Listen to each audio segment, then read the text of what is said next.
Henry Hodges was a farmer residing roughly 6 miles from Statesboro, the county seat of Bullock County, Georgia. On the night of Thursday, July 28, 1904, a fire consumed his farmhouse. The following day, the remains of Hodges, his wife Claudia, their 9-year-old daughter Kitty Corin, 2-year-old son Harmon, and 6-month-old son Talmadge were discovered in the ruins. The 5 family members were interred together in a single coffin the next day. Even while the house burned, neighbors who arrived at the scene noticed signs of a struggle nearby: Hodges' hat, bloodstains, and evidence of a scuffle. By morning, they found the footprints of 4 men around the house, one appearing to be barefoot. Tracking dogs were brought in but could not follow the trail far. Nearby, 2 shoes were discovered, a brogan and a dress shoe, both reportedly belonging to Paul Reed, an African-American tenant on a local farm. A knife identified as Reed's was also found nearby, along with strands of hair thought to be from Claudia Hodges, caught in tar on one of the shoes. The next day, an unofficial posse from the area searched Reed's home, uncovering shoes that matched those found at the Hodges house, with one inside Reed's home and the other beneath it. Laces on the shoes, cut from calico fabric, matched materials found in Reed's home. They also found a pair of pants with apparent bloodstains in the pocket. While Reed admitted the shoes were his, he claimed the blood came from a partridge he had carried and denied involvement in the Hodges family's death. Despite his denial, the sheriff arrested both Paul Reed and his wife, Harriet. While in custody, Harriet Reed provided a statement to the sheriff. Though her account contained inconsistencies and some unconfirmed claims, she implicated her husband, Paul Reed, and a neighbor, Will Cato, in the murders of the Hodges family. According to Harriet, her husband and Cato believed that Henry Hodges had hidden money behind his chicken coop. The 2 men had initially gone to the Hodges' property the previous Saturday night to dig up the money, but were discovered. They managed to convince Hodges they were just passing by en route to a store, with Cato explaining that he'd been grazed by a snake and was searching for turpentine to treat the wound. Harriet claimed that Reed and Cato returned to the Hodges' farm on Thursday night to make another attempt at finding the hidden money. Once again, they were caught, and a struggle ensued. When Hodges' wife, Claudia, attempted to help her husband, both she and Henry were killed. Reed and Cato then moved their bodies into the house before fleeing the scene. Later that night, they returned, planning to search the house for money and set it ablaze to cover up the crime. During this second visit, they found 9-year-old Kitty Corin hiding inside. Despite her pleas for mercy, offering them a nickel to spare her, Reed and Cato killed her. They then spread kerosene throughout the house, setting it on fire, and left the 2 young boys inside to perish in the flames. News of Harriet Reed's confession quickly spread, fueling tension in the community. While 15 African American men were brought in for questioning, public suspicion fixated on Reed and Cato.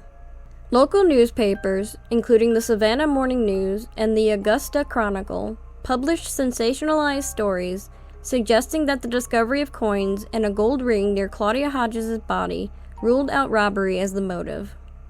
Instead, the papers insinuated more sinister acts, claiming that the flames concealed a darker crime, and hinting that both Claudia and her daughter Kitty Corin had been assaulted, stoking racial fears.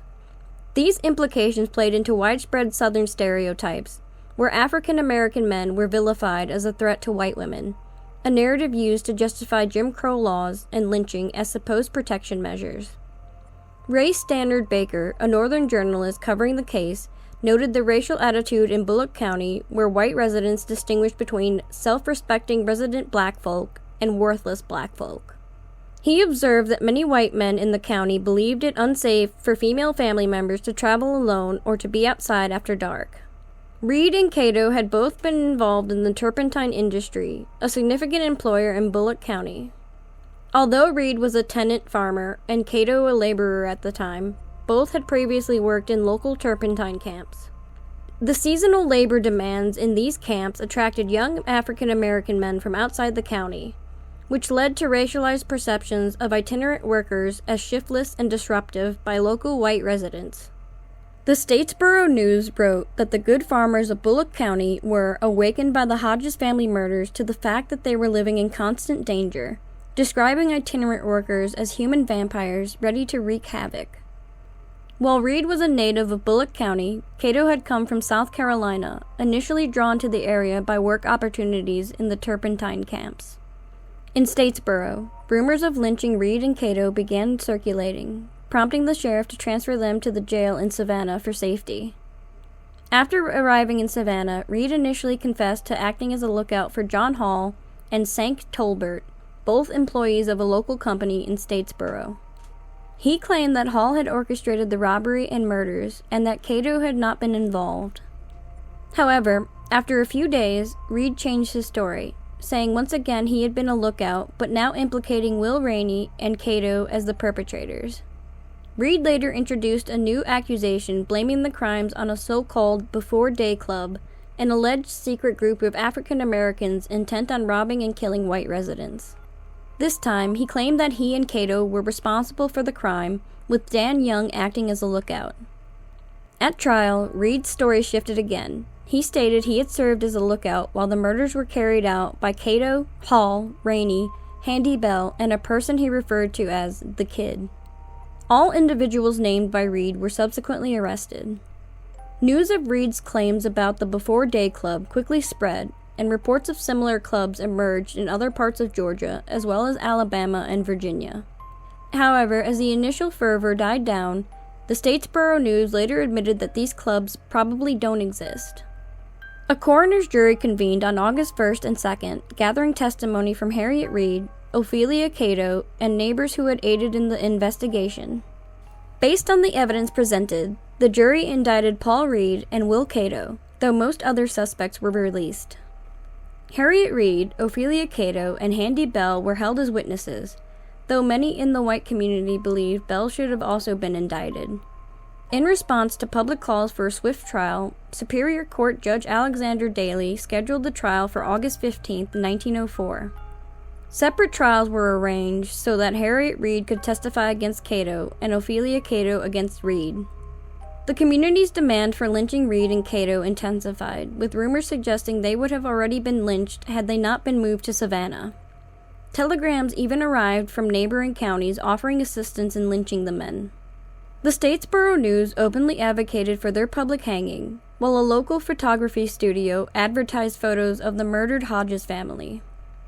Special excursion fares on the Savannah and Statesboro Railway were offered for those wishing to attend the trial. With tension rising, Statesboro Mayor George M. Johnson contacted Georgia Governor Joseph M. Terrell to request militia support to prevent a lynching. The governor dispatched the Savannah-based Oglethorpe Light Infantry of the 1st Infantry Regiment, Georgia State Troops, under Captain Robert M. Hitch. Captain Hitch also assumed command of a Statesboro militia company, bringing his force to 115 men. The troops arrived in Statesboro on the morning of August 15th. Cato's trial commenced that afternoon, with the militia escorting both men to the Bullock County Courthouse. Though Cato was on trial, much of the testimony focused on Reed's role in the crime. Cato denied involvement, testifying that Reed and 3 other men had told him of a plan to rob Hodges, which he claimed to have refused. After just 8 minutes of deliberation, the jury found Cato guilty, and the militia returned him and Reed to the jail. That night, as the militia guarded the jail, groups of men, some intoxicated, roamed the town and even called unsuccessfully for Judge Daly to address them. The next morning, the militia again escorted Reed and Cato to the courthouse for Reed's trial. Reed claimed he had lent his shoes, found at the Hodges' farm, to another member of the so-called Before Day Club. He admitted to standing watch while others went to rob Hodges, but said he fled and hid when he heard the murders. The jury swiftly found him guilty. Judge Daly sentenced both Reed and Cato to be hanged on September 9th. Newspapers had predicted that Reed and Cato would be lynched as soon as their trials concluded. However, the crowd in the courtroom and around the courthouse was smaller during Reed's trial than it had been the previous day for Cato's.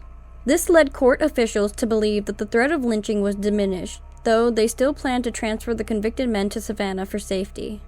Before they could be moved, however, a crowd gathered outside on the ground floor of the courthouse. Captain Hitch assigned half his militia force to guard the staircase leading to the courtroom on the second floor.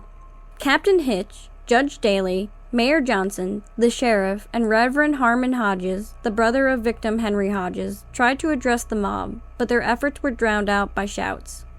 Communication with Savannah was cut off as the telephone lines had been severed. As the crowd surged, some even brought ladders to reach the second floor. The militia, who had been ordered not to load their weapons, attempted to hold the line, but some were disarmed by the mob. In the chaos, a man said to be either a bailiff or deputy sheriff reportedly seized Captain Hitch and threw him into the mob, which then pulled him away from the courthouse. The remaining militia allowed the mob to reach the second floor, where the sheriff unlocked the room holding Reed and Cato and pointed them out to the crowd. The mob placed ropes around their necks, loaded them into wagons, and left the courthouse. Estimates of the crowd size range from 100 to 2,500 people. The mob intended to lynch Reed and Cato at the Hodges' farm, approximately 6 miles from town, but due to the intense August heat, they stopped after traveling about 1 mile. Although initial plans were to hang the men, the mob demanded they be burned instead.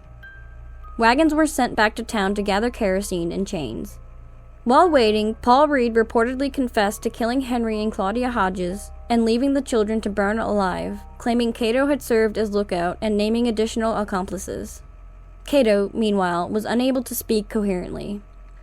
Once the kerosene and chains arrived, Reed and Cato were chained to a tall pine stump and doused with 10 gallons of kerosene each.